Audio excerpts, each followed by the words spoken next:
Great. Good afternoon, 12:30. So it's a real pleasure to be here today to be part of this workshop. And Chris and I were actually here at Cambridge together. I was doing my doctorate as he was doing his junior research fellowship. This was about, certainly over 10, maybe approaching 15 years ago. So it was when I got the invitation, it was just a delight to see the fruits of that reflection, his reflection, coming through in the book, and I really warmly commend it to you. So I'm a political philosopher by background, and what I'm going to do is I'm just going to say a few words of praise. I'm going to make Chris blush. You've already realised he's an incredibly humble man. He already was 15 years ago. Nothing's changed then. And then I'm going to throw up some points for discussion, which we can then go into. Okay, so here are some names that come through in the book. Hannah Arendt, Thomas Aquinas, Epictetus, Bruno Latour, Herman Bavinck, Cornelius Van Til, Alvin Plantinga, Edward Said, Vaughan Roberts, Greta Thunberg, okay? Any book which has that range of names is really interesting, okay? So it draws on a lot of material. It's fascinating. It's interpretatively charitable. Chris advocates at one point, read others as you would have them read you, which is advice that for Christians, which should be obvious for us, but is by no means always followed. And Chris is determined to learn from others, no matter where they're coming from. So it's just absent of any sense of defensiveness, and that makes it very, very appealing. Okay, and I think, so Chris has already identified his debt to Augustine and the City of God. Pascal, I think, is also another major influence, has less prominence in terms of the formal acknowledgements. But for those of you who've read Pascal, one of the key themes that Blaise Pascal goes around is what he calls the greatness and the wretchedness of humanity. And he endorses both of these simultaneously. He's absolutely insistent that humanity is both great and wretched at one and the same time. It's not one or the other or halfway in between, it's both fully. And the Pensées had a lot more impact on me than Augustine's City of God, in part because each of the Pensées is about 2 or 3 sentences. So that gives you a sense of my intellectual ambitions in relation to Chris's. And I think the anthropology that underlies Pascal plays a big influence on the book. And that determination to hear, so for Pascal, it's the greatness and wretchedness of humanity. For Chris, that frame of seeing for any debate that's out there in culture, what is the element of truth on both sides, and how do we then make sense of that, with the answer invariably being we hold these both fully, and the term used is diagonalize, but we see how in Christ there is a fuller picture of which these are both partial attestations to. That instinct is one that I think is particularly important in our present context here, 2022. So the reason I say that is there are very powerful cultural forces right now, particularly, they're present here in the UK, they're very dramatically witnessed in the US, but I think they're found actually in countries globally, which is a polarizing force. So it's pushing people into different camps, the red camp and the blue camp. Whatever the fissures are in a particular society, there's a temptation to lump ways of looking at the world into different camps, and your life is then refracted through that. And the diagonalizing method is particularly important in that context, to say what of what I'm getting is just partial. It's only a partial element of the truth and is hiding, obscuring a wider element. Okay, so I think there's great value. And I think, let me just say what I think the most significant contribution of the book is. So Chris introduced the goal of critical theory earlier. He said critical theory seeks to make visible aspects of reality or society that might otherwise have been missed out. It seeks to change what you conceive of as valuable, so bringing some things to be praised where maybe previously they were condemned, or bring some things to be condemned where previously they were praised. And elsewhere, he hasn't used the third V, but elsewhere he's used the third V of make things viable. So give a sense of what the space of possibility is in society.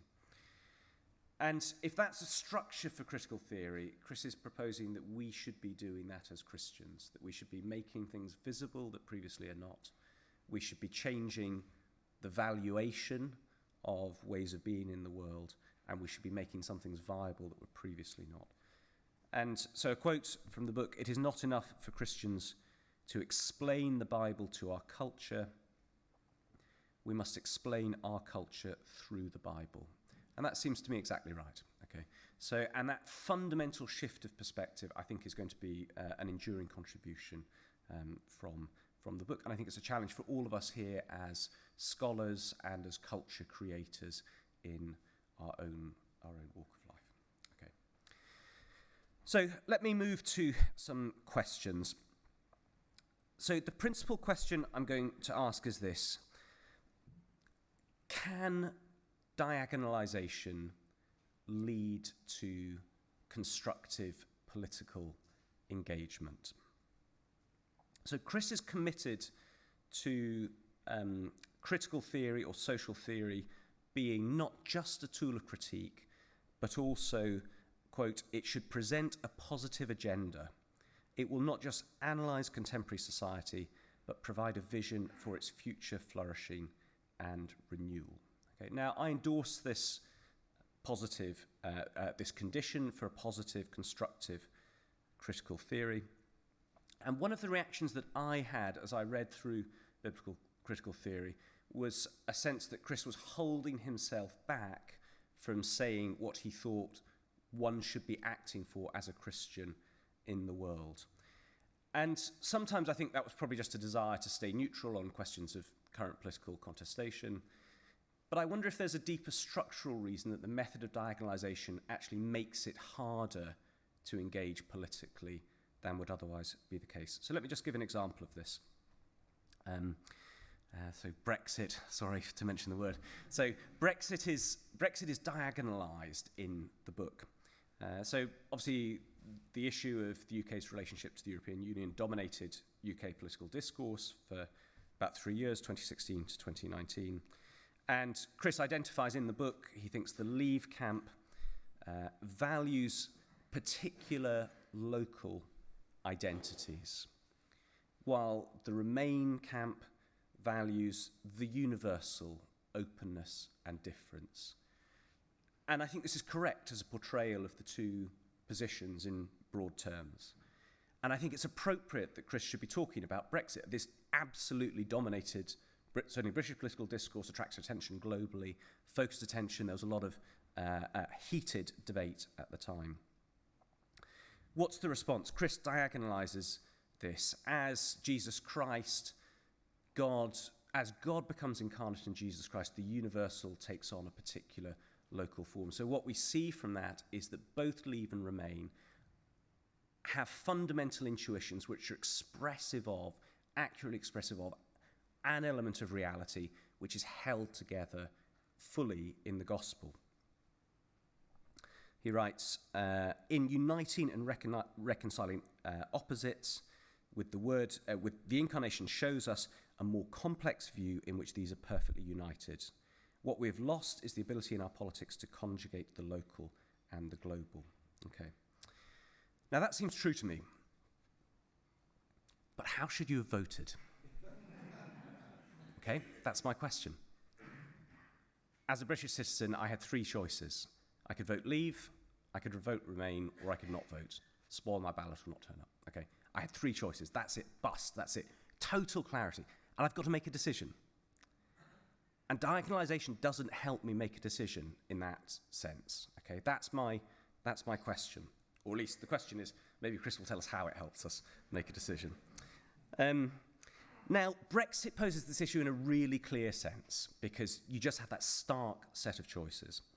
But I don't think it's an unfair question. I think there's a recurring challenge at a more general level, which is how does biblical critical theory, the book, Chris's vision, how does it change what one sets out to do in the world? So let me give a couple of suggestions. So I think one implication is that it changes our posture in the world. So I think what this commitment to diagonalization, but not just the word, but the kind of way of thinking that underlies it, it does create a certain distance to any particular political cause. The Christian's loyalty cannot ultimately be to any political party or movement. And this is really an Augustinian lesson. The Christian can neither pledge unconditional loyalty to the city, nor can the Christian abandon it. So we have to be we are in Rome, whether we like it or not.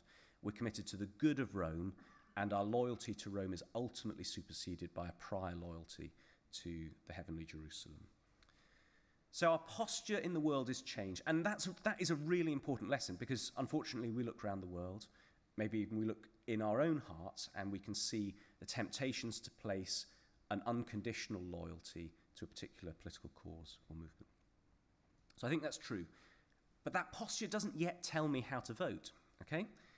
You know, I go into the polling booth, and I do so in a way that recognizes that my brother or sister in Christ can be on the other side of that vote, but I still have to answer how to vote. It might also be that diagonalization gives what I call a meta-heuristic. So you might say, look, for any contested political issue, there's side A, side B, they're in contestation. The likelihood is there's something of God in both, there's something important, there's something corrupted in both. And so what I, as a Christian, have to do is I have to read my culture in light of this, and I have to see which of these is kind of overly represented. So is it that the particular and local is overvalued at the expense of the universal and global, or is it the other way around? And then what I do is I act politically in a way to try and even up the scales. So I think that's one possible way of understanding what the implication might be. And for those of you who are historians, so Britain's foreign policy in continental Europe in the 18th and 19th centuries was roughly this. So preserve the balance of power on mainland Europe. Whenever any nation was becoming too powerful, France or Germany, then Britain would intervene on the continent to try and level up the balance of power. So you could see the Christian's role in politics as a kind of balance of power thing. So I'll be interested to hear whether Chris agrees with that. I suspect he won't, because I suspect that feels too much like splitting the middle. But my contention is I think there's a missing piece here. So, and I think this is missing not just in terms of Chris's own standard for what a constructive critical theory should be. I think when you look at the critical theories that are out there, which in some sense a biblical critical theory is a rival to, paradigmatically they issue in calls to action. So if you read Frantz Fanon on The Wretched of the Earth, what's the conclusion? Go and get rid of the French from Algeria. Use as much violence as is necessary, and maybe exult in the violence that you are going to conduct. That's the conclusion.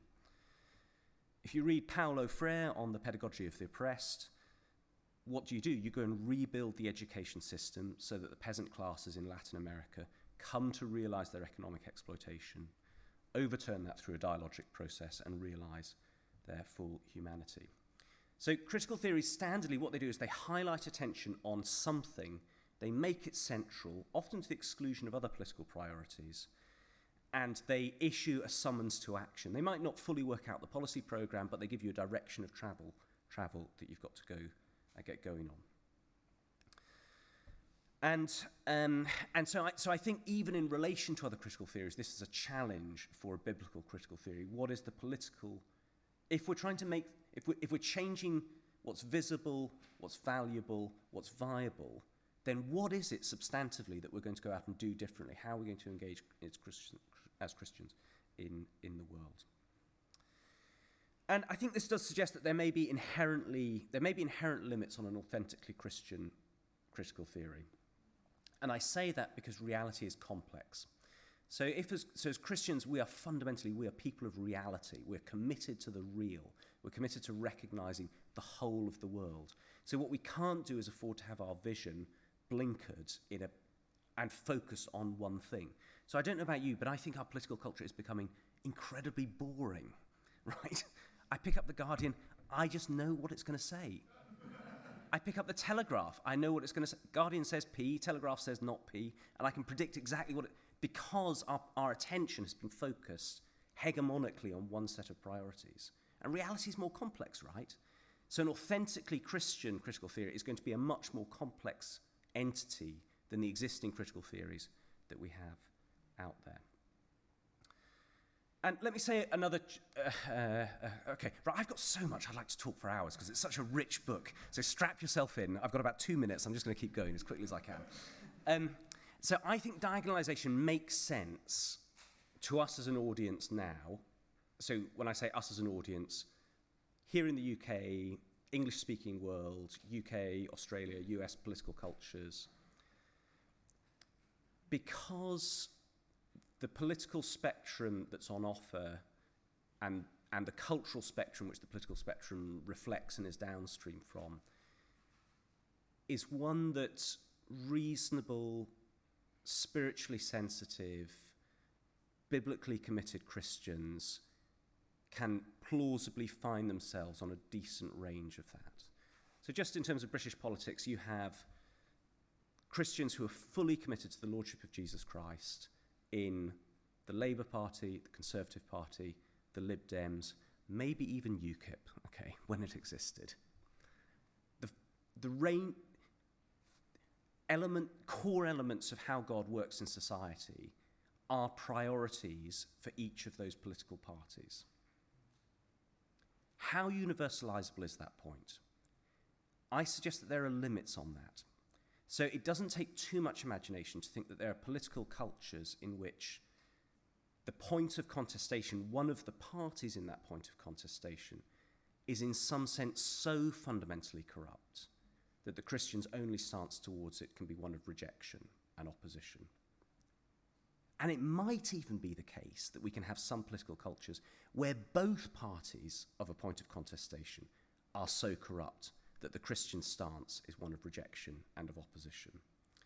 So diagonalization has an intuitive feel and pull to it here and now because our political culture allows for it to be plausible. But the question that we must ask is where are the limits? At what point does that stop? And I'm sure Chris will have thought about this, and I look forward to what he wants to say in response to that. Okay. Okay. Let me just draw it to a close. Okay, that was point 1. I've got 2, 3, and 4, which I've just missed out. So I've just got to sail past. Okay. So three things that I'd like to say just in conclusion. The first thing to say is this book represents Chris's personal investment in developing himself theologically over 20, 25 years, just as much as he is invested in his core academic discipline of, I don't know how you describe it, French and German literature, continental philosophy. So he has invested himself as much in understanding God's book and its theological implications as he has in his core, in some sense, what he's paid to do. And I applaud that, okay? And I applaud it and commend it. And I think that's something. Now, for Christians who are in the natural sciences, it's sometimes the space between, Bunsen burners and glass test tubes, if you'll forgive me my reductionism, and God's book, the book of the world and God's book. Sometimes the distance feels a bit further away. As you move into the humanities and social sciences, I think Christian scholars don't have that luxury. I think there's an inherent entanglement, and we have a responsibility to do that. And you see here the fruits of Chris having done that over many years, and I applaud that. Second thing to say is this book is also an act of personal courage. For those of you who are further on in the academic walk beyond the doctorate into permanent posts, you'll know that the incentive structures of academia are ones that not just don't reward engagement in this kind of Christian scholarship which seeks an integrity between one's work and the content of one's discipline, but in many cases actively militate against it. And that is both in terms of career enhancement, sometimes how one's peers think of one. I don't want to presume anything about Chris's context, and I make no statement about that. But my assumption is there's an act of personal courage in stepping out on, to do that, and I think that's highly, highly commendable. And I'd just like to finish with reading a quote which I thought was a very, very profound There are many profound passages, but this was, for me, certainly what spoke to me most deeply, and I think is a really important passage about the situation that we find ourselves in. Historically speaking, our situation is both familiar and novel. It is familiar because as the overt presence of Christianity fades in society, we are returning to the position occupied by Christians in the late Roman Empire, a marginal minority viewed with suspicion and considered a danger to social cohesion. We are all in the Roman Empire now. But there is also a very great difference between Christians of the first century and their brothers and sisters in the 21st, namely that late modern society is soaked, steeped, and cask-aged in Christian moral intuitions, Christian notions of transcendence, and a Christian view of time. This complex content lends the church in the last days of late modernity both a conservative and a subversive dynamic. It is conservative insofar as the moral intuitions of our society are still largely Christian, and it is subversive insofar as those intuitions have been decontextualized, isolated, and inappropriately deployed. And I think that's just really, really profound in terms of recognizing the point at which we stand. And I think even in my lifetime, I'm not that old. I first cropped up here in Cambridge in 1999. That was a different world to the world we're living in here. And we've seen the balance between, if you like, the conservative dynamic and the subversive dynamic has shifted in that time, and I think it will continue to shift. And I think part of the core value of Chris's book is that it highlights attention on the shifting nature of that dynamic. So I warmly commend the book to you. Thank you very much, Chris, for it.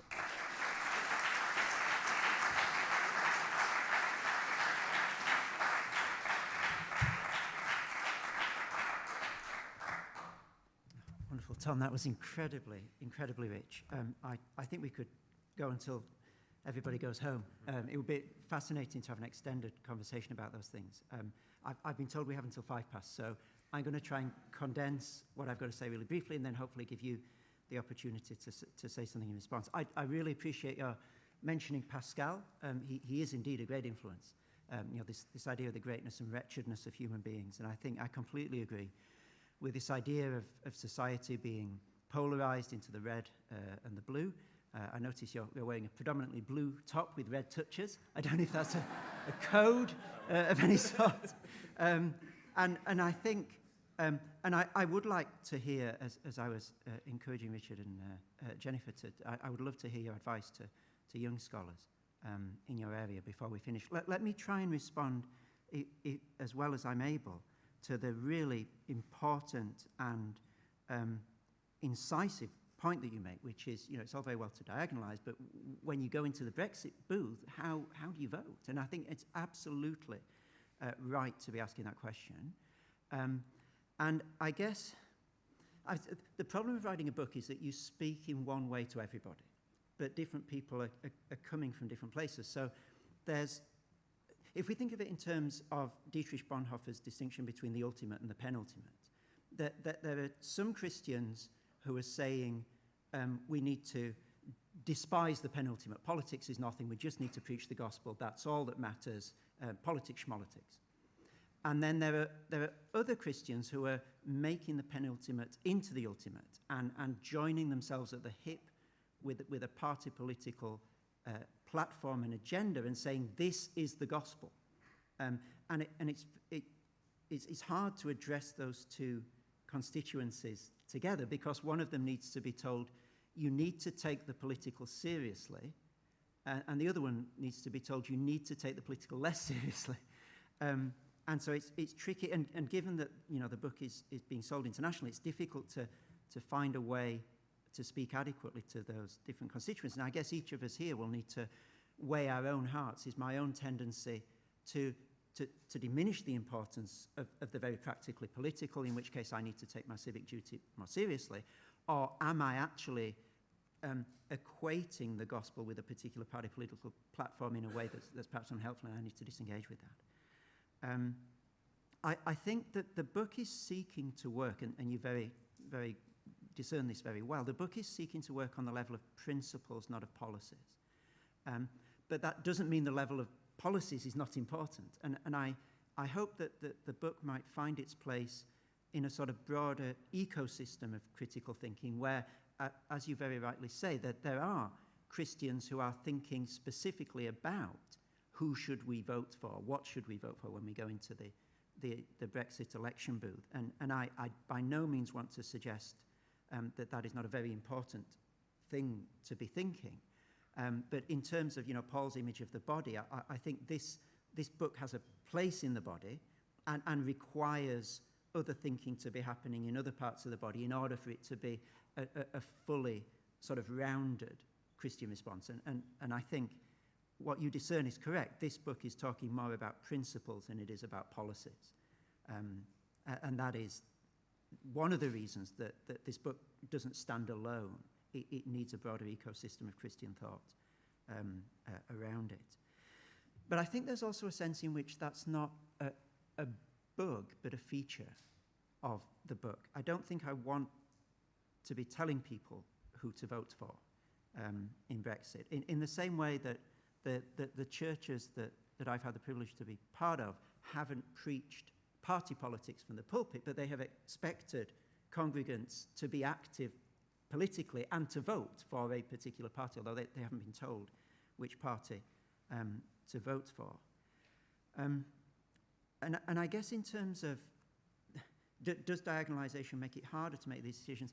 I guess one thing that I'd want to say in response to that is I think there are resources in the Christian tradition that make it possible to do these things in a meaningful way that's very hard to get to if you don't have them. So what Jennifer is referring to earlier in terms of the creator-creature distinction, I think gives Christians a particular posture within society that makes these very precise decisions possible, in the sense that as Christians we have a sense of what is good and evil. But that sense isn't found within the created order. So only God is good, as Jesus says, and then only the devil is utterly and unremittingly and exhaustively evil. And so we're able to bring an ethical framework to these practical decisions, but we don't derive it from the created order. So, for example, our definition of what's good and evil isn't that the free market is always good and regulation is always evil, or that the idea of the proletarian revolution is always good and the continuing hegemony of the bourgeoisie is always evil.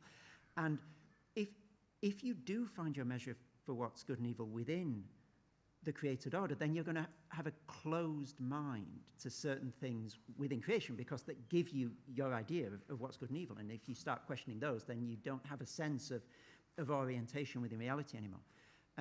So this is not a direct response to your question, but I think it's helpful for Christians to realize that when I get into the Brexit voting booth, I have a robust openness to be able to consider the arguments on both sides and bring a set of ethical and political principles and values, care for the widows and orphans, God's superabundance, and so forth, to bear on that decision, such that whatever decision I come to in relation to those principles, I can be sort of thankful that I'm not just regurgitating some ideology, if you like, but there's a framework within which that decision is meaningful, whichever way it ends up. And so, sorry, it is 5 past. Let me just say one final thing.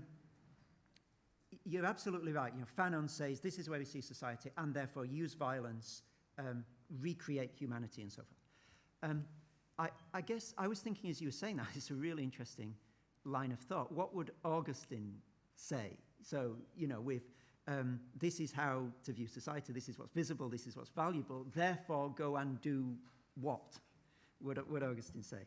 And I think he would have a response. I mean, the City of God, I think, does have a response to that, but as you very rightly point out, it's not quite as blunt as what someone like Fanon would say. So, he would say, don't overthrow Rome, but don't throw all your eggs in the Roman basket either. Live in the two cities, live as an exile, live, as Don Carson would say, with eternity's values in view. And so I guess, and I'm just speaking back to you, the language that you use yourself here, that there's a complexity to that isn't as quite as sharp and perhaps as simple as someone like Fanon. It's not use violence to overthrow the state, which is, in a sense, a quote-unquote beautifully simple message. You know exactly what you need to do. But I don't think that that's a deficiency on Augustine's part. I think the complexity of the exilic posture is a feature